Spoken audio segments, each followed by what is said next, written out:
Drugs మరియు అదేవిధంగా seasonal వ్యాధుల పట్ల అవగాహన కల్పించడం కోసం సూర్యాపేట జిల్లా సాంస్కృతిక భారతి కళాబృందం పాలకుర్తి శ్రీకాంత్ కళాబృందంచే ప్రజలకు అవగాహన కల్పిస్తూ ఈరోజు ఈ యొక్క బండ్లపల్లి గ్రామానికి రావడం జరిగింది.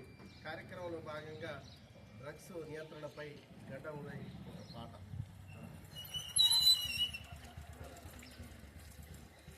పాన్ మసాలా గుట్కా ఏమలోకానికే ఇది చెక్క.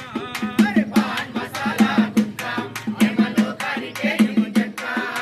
పాన్ మసాలా గుట్కా ఏమలోకానికే ఇది చెక్క. పాన్ మసాలా గుట్కా ఏమలోకానికే ఇది చెక్క. ఎక్కడ చూసినా ఎగబడి ఎగబడి గుట్కాలు తింటురు కొట్టుకుమంటారు. పాన్ మసాలా గుట్కా ఏమలోకానికే ఇది చెక్క.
అమలు చేస్తూ ఉండ